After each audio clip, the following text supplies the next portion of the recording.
Most of the time, business are intrigued by this question about sustainability. Is sustainability expensive? Is it for a charity purpose? Is it for CSR activity? Is it because somebody is forcing you to do this? Is it because of compliance? Is it because your customer wants it? So there are so many questions. And most of the time, what happens is people take, or businesses rather, take sustainability as a means of just fulfilling some of the point. They have never looked at sustainability from cost, from efficiency, from market, from excellence. There are a lot of other parameters which can be looked upon this. So whenever I'm asked this question, most of the time, I try to give them a different perspective. It's not only about looking from, a cost per se. Why not look at sustainability from profit? Why not put this into a balance sheet where you have profitability and create it as a profit center? So how does this happen? When you look at sustainability, then what happens is the first thing that comes to your mind is there will be a cost, there will be a team, and it will be wastage, and it is just for some other purpose. So what happens is when we look into means of achieving this through efficiency, then we approach the whole problem in a completely different way. What we do is we say, first of all, you need to measure. First, you need to understand where you stand. At the moment, when you are running a business, you are always in some kind of issue, some critical processes which are there, and sustainability takes a backseat. What if we approach this in a very systematic manner? And we say that first you need to measure through some common ground. So there's energy, there's waste, there's emission, there's water, there's so many things. And then all of them can be converted into one common parameter, which is called carbon. When you have identified and linked this to one base, then you need to measure it. Unless you measure, you will not know where you have improved. So measurement has to be done by a scientific and a tech-based tool where it can be monitored, adjusted, analytics can be drawn, and you can extend it to many cases. So this is where the point comes in. You measure everything, measure through a systematic method. Once you measure, Hawthorne's principle applies, where if you have measured, then you start analyzing and definitely you start improving.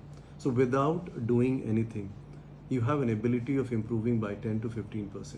And if you look at it at a long-term perspective, you will see that the improvement can be 20 to 25%. So how do we do this? The first thing is, after measurement, you do a baseline emission or efficiency, whichever way you want it. In normal terms, we use it as emission, but it has to be actually converted into efficiency. And it also needs to be broken down into cost. If you are emitting this much of carbon, then that means there's some amount of money is also going into that. You need to understand that part. The approach changes. Now, when we talk about baselining, then you stand at some place. You need to improve on this, and you set a goal. So there is a goal setting mechanism which is there. If you have a good tool, it can help you create a science-based target, a goal setting. Now again, here is another approach. When in traditional terms, when you talk about goal setting, it is always about emission reduction. What if I say that go the reverse way? You talk about cost reduction, efficiency improvement, going for excellence, going for betterment. And this is where there's a tool that we work on. It is called Onlygood tool that comes in very handy. Here we not only measure, we also give you analytics, simulation, and then you can also plan your future activities. You can also convert your emissions into amount of money that you have invested. And this can be broken down by categories, by emissions, by energy. And once you have understood the whole thing, the reduction can start based on a cost efficiency vis-a-vis an emission efficiency. So these 2 points, if it is done properly, we try to achieve the same goal, but the approach is different. Instead of talking about a high carbon emission reduction, we are talking about high cost reduction. And this gives you instant result. The results could be extended, or rather extrapolated, in 2 terms. One could be a short-term goal and the other could be a long-term goal. When we talk about short-term goals, then you get immediate operational efficiency, you get good connect with your customers, there's a market which is right now available to you, there's a compliance, there are a lot of things which are immediately available to you. In long term, what happens is this leads to an image creation. You start looking and becoming more sustainable, more concerned about environment. You also start becoming more efficient. Your operational efficiency improves. Your investors' input also improves. So when investors are looking at you, now they look at you at a very different way. They think that you understand future. You are keen and moving towards a goal which is more futuristic. It's not tactical. And risk along with this, investment risk, compliance risk, regulation risk, export risk, customer risk, all of these are completely mitigated. So this gives you a completely new perspective. And when you put all of this together, then you start realizing that there is a lot of profit, lot of cost saving, lot of efficiency which is coming along with this. To just give you an example, let's say if you measure your energy and you say that this can be converted or saved by putting a simple renewable energy source of solar, within 2 to 3 years, it can give you a complete ROI. If you have invested X amount, you are sure that in next 2 years, the X amount is returned back to you. At the same time, for next 27 to 28 years, you are able to reap that benefit. This is a simple mechanism and it can be implemented through CapEx model or through OpEx model. When I say CapEx, you buy the solar system, you plant it, and then it's an upfront cost which is there. And the cost calculation, everything can be done based on your energy emission. So we have a tool which once it measures your energy, it also gives you what kind of renewables, what kind of reductions that needs to be done, what kind of saving it will give you, and what kind of profit it will lead to. So there could be a simulation that can be done. When we look at OpEx model, in that case, you talk to an operator who does an installation at your premises. It could be a rooftop solar, it could be a space which is available, and they charge a nominal fee per unit of consumption. So instead of paying 10 or 12 rupees per unit of electricity that you consume, now you are paying just 3 rupees or 4 rupees. So basically you are saving around 70% of your cost of electricity. Given a business environment, the energy consumption could be between 10,000 unit to a million unit a month.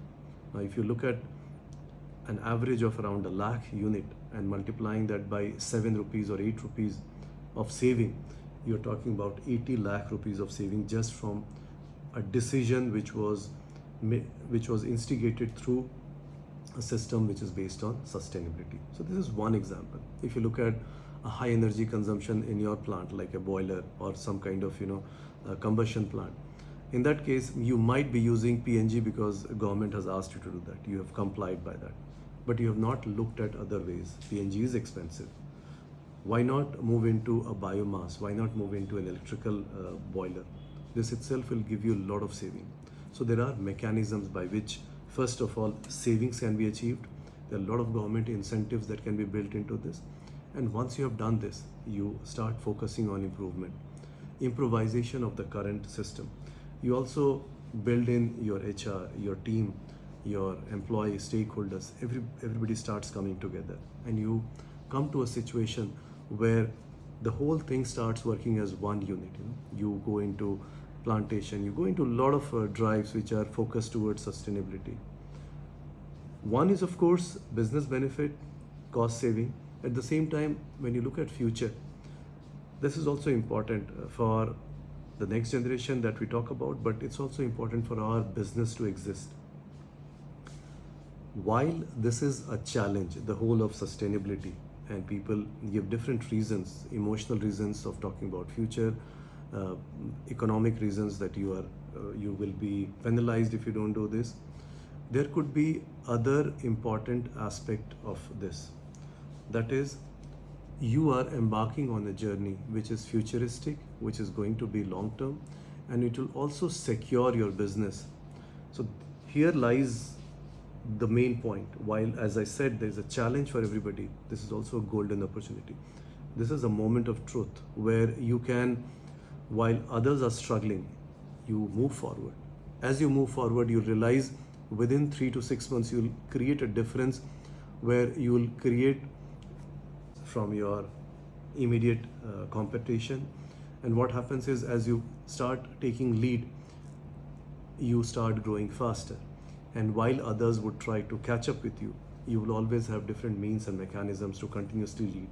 So from a level playing field, this is an opportunity where you move forward, you become a leader, and with this lead, you maintain leadership not only among the ecosystem where you operate, you start creating a blue ocean, an ocean which is current discussions on parameters of cost, about delivery time. You suddenly move to a different horizon where you're talking about an idea, a product which is beyond all of these. You can charge high premium, your product cost doesn't go that high, but your asking price for the product can immediately go high. If you're into retail, you can charge much higher price and customers would be willing to pay. If you're into hotel business, you can see that there is a premium for sustainable hotels where people think about this. If you're into transport business, the same story applies. If you're into any kind of automotive business, you know how important it is. If you're into garment, this is also important about circularity and things. So you not only build and talk about your current product, you also start talking about circularity. What happens in a car when you're after usage, if the car can be recycled and brought back, and when you say that I'm using, let's say 40 or 50% of the material from the consumption, that also gives a confidence to customer, plus it also gives you saving. Similarly for any kind of electronic, any kind of product, it could be garment or anything that you want. Instead of going into a landfill, spoiling the land, why not bring it back into a system? You also understand that when we talk about recycling, there's a lot of processes which are involved. Why not make it simple? Keep it clear. Keep the process very simple, straightforward, at the same time circular for everything. That will help you grow a business. It will create an image which will have a profound impact with your investors, with your customers. So I believe with this video, I could explain to you that sustainability is not about cost, it's not about charity. It's a business proposition and everybody should embark on this. The time is now. Thank you.